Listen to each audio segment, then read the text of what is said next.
Hello, good evening everyone, welcome to our channel CPC education. तो आज की जो हमारी वीडियो रहने वाली है वो रहेगी सेकेंडरी ग्रुप्स के ऊपर। सेकेंडरी ग्रुप्स को जानने से पहले हम जान लेते हैं कि ग्रुप्स क्या होते हैं, ग्रुप्स कितने टाइप्स के होते हैं और कौन से लेजर को हम कौन से ग्रुप के अंदर रखते हैं। तो ग्रुप्स जो हमारे होते हैं वो होते हैं हमारे सेम नेचर्स के जितने भी हमारे लेजर होते हैं वो उन्हें हम क्या करते हैं, एक ग्रुप में रखते हैं।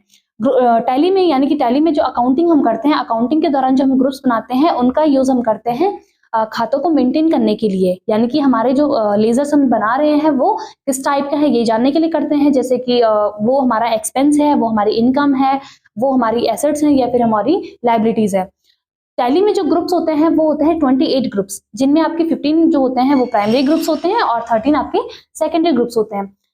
लास्ट टाइम हमने लास्ट वीडियो में देखा था कि प्राइमरी ग्रुप्स कितने टाइप्स के होते हैं और कौन से लेजर को हम कौन से ग्रुप के अंदर रखते हैं। तो आज हम जान लेते हैं सेकेंडरी ग्रुप्स। सेकेंडरी ग्रुप्स में आपका सबसे पहले आता है bank account. Bank account group एक ऐसा ग्रुप होता है जिसमें हम क्या करते हैं, बैंक से रिलेटेड जितने भी हम खाते मेंटेन करते हैं, इनके लेजर बनाते हैं, उनको चाहे वो हमारे सेविंग अकाउंट होते हैं, चाहे वो हमारे करंट अकाउंट्स होते हैं, उनको हम क्या करते हैं, बैंक अकाउंट के अंदर रखते हैं। फॉर एग्जाम्पल जैसे SBI account under bank account आ रहा, फिर जैसे PNB होता है, PNB account under bank account, इस तरीके से हम लेजर को क्रिएट कर सकते हैं। नेक्स्ट आता है आपका bank OD/OCC account. Bank OD means होता है बैंक ओवरड्राफ्ट और OCC मीन्स होता है ओपन कैश क्रेडिट अकाउंट। अब ये ऐसा ग्रुप होता है जिसके अंदर हम ऐसे लेजर रखते हैं जहां पर हम क्या कर रहे हो, बैंक से शॉर्ट टर्म लोन ले रहे हो, तो उस बैंक लोन का जो हमारा लेजर बनता है उसे हम बैंक OD/OCC अकाउंट में रखते हैं, जिसमें जो है जो अकाउंट होल्डर होता है उसके अकाउंट में जितनी धनराशि है उससे ज्यादा की वो धनराशि क्या कर सकता है, निकाल सकता है। या फिर चाहे आपके बैलेंस अकाउंट में जीरो बैलेंस है तब भी आप क्या कर सकते हो, बैंक OD/OCC अकाउंट के जरिए वो पैसा निकाल सकते हो अपने यूज के लिए। तो इससे रिलेटेड जो हमारे अकाउंट्स बनते हैं वो हमारे इसी ग्रुप में आते हैं, यानी कि बैंक OD/OCC अकाउंट में आते हैं। नेक्स्ट है आपका cash in hand. Cash in hand एक ऐसा ग्रुप होता है जिसमें हम क्या करते हैं, कैश के लेजर को रखते हैं। लेकिन आपको पता होगा कि टैली में जो हम क्या करते हैं, कैश का लेजर बनाने की हमें आवश्यकता नहीं होती है। कैश का जो लेजर होता है वो बाय डिफॉल्ट क्या होता है, बन के आया रहता है, तो उसको बनाने की जरूरत नहीं होती है, और जो वो बन के आया रहता है वो हमारा कैश इन हैंड ग्रुप के अंदर ही रखा गया होता है। नेक्स्ट आता है आपका डिपॉजिट एसेट्स। डिपॉजिट एसेट्स एक ऐसा ग्रुप होता है जिसका मतलब होता है जमा संपत्ति, यानी कि ऐसी संपत्ति जिसका हमें क्या होता है, टाइम और प्रॉफिट दोनों ही फिक्स्ड होते हैं, दोनों को हमें पता होता है। यानी कि ये एक ऐसा इन्वेस्टमेंट होता है जहां पर हमें ये पता होता है कि हमने कितना पैसा लगाया है, कितना पैसा और कितने समय बाद हमें ये कितना पैसा वापस मिलेगा, ये सारी चीजें हमें पता होती हैं। तो इससे रिलेटेड जो आपके अकाउंट्स बनेंगे वो इस ग्रुप के अंडर आते हैं। जैसे आपका हो गया, जैसे आपने सिक्योरिटी के लिए कहीं पर पैसा जमा करवाया है, सिक्योरिटी आपने डिपॉजिट की है फॉर रेंट के लिए, तो इस तरीके से जो लेजर बनते हैं वो आपके इस ग्रुप के अंडर आते हैं।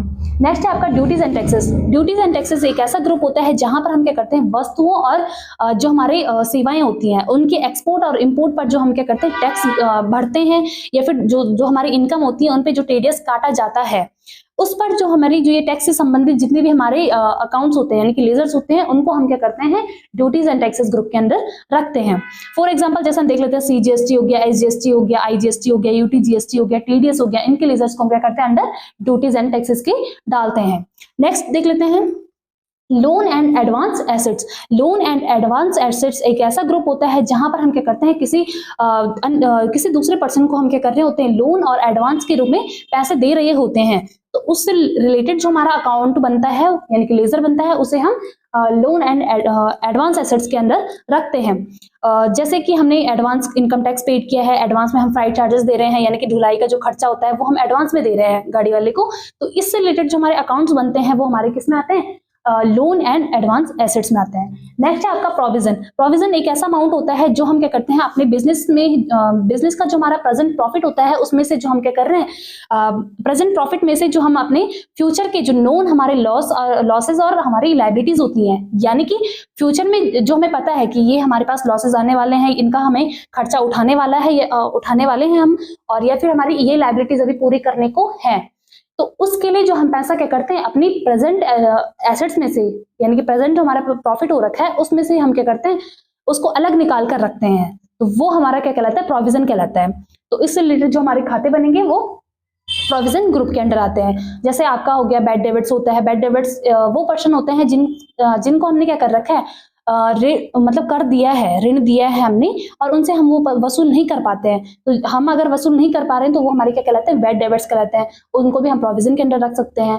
तो इस तरीके से हम इनमें अपने लेजर मेंटेन कर सकते हैं। नेक्स्ट आता है आपका reserve and surplus. Reserve and surplus क्या होता है, इसमें इसके अंतर्गत वो लेजर आते हैं जिनमें हम क्या करते हैं, अपनी बिजनेस में जो हमारा प्रॉफिट हुआ है उसमें से हम बिजनेस को आगे बढ़ाने के लिए, और बिजनेस के जो अननोन लॉसेस और लायबिलिटीज होती हैं जिनका हमें पता नहीं है, ऐसे लॉसेस को उठाने के लिए, या फिर ऐसे लायबिलिटीज को पेड करने के लिए, या फिर हमारे बिजनेस को आगे बढ़ाने के लिए वो पैसा क्या करते हैं, प्रॉफिट में से अलग निकाल कर रखते हैं।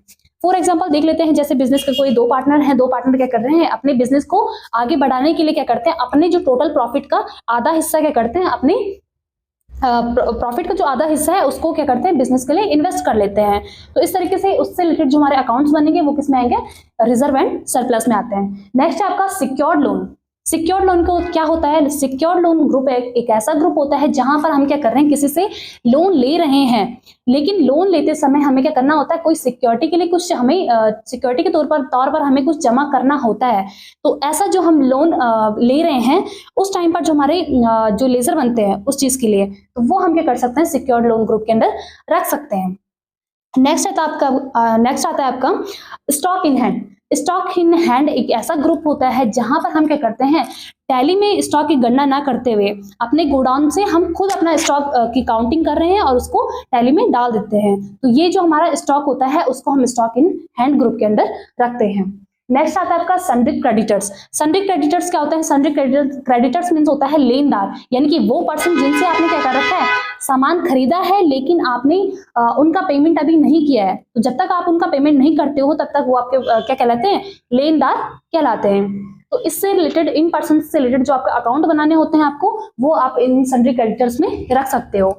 नेक्स्ट आता है sundry debtors. Sundry debtors means होता है देनदार, यानी कि वो पर्सन जिनको आपने सामान बेचा है लेकिन आपने उनसे पैसा अभी रिसीव नहीं किया है। तो जब तक आप वो पैसा रिसीव नहीं कर लेते हो तब तक वो लोग आपके क्या कहलाते हैं, डेबिटर्स कहलाते हैं, यानी कि देनदार कहलाते हैं। नेक्स्ट आता है आपका अनसिक्योर्ड लोन्स। अनसिक्योर्ड लोन्स एक ऐसा लोन होता है जहां पर हम क्या करते हैं, जब हम खुद के लिए क्या कर रहे हैं, लोन ले रहे हैं, लेकिन वहां पर हमें कोई सिक्योरिटी के तौर पर हमें गिरवी कुछ रखने की जरूरत नहीं पड़ती है। तो वो जो लोन कहलाता है वो हमारा क्या कहलाता है, अनसिक्योर्ड लोन कहलाता है। तो ये थे हमारे अभी तक के जो 13 हमारे सेकेंडरी ग्रुप्स थे, जिनमें हमने जाना कि कौन से लेजर को हम कौन से ग्रुप के अंदर रख सकते हैं। तो प्राइमरी और सेकेंडरी ग्रुप्स दोनों ही क्लियर होते हैं। तो मिलते हैं नेक्स्ट वीडियो के साथ। Thanks for watching our video.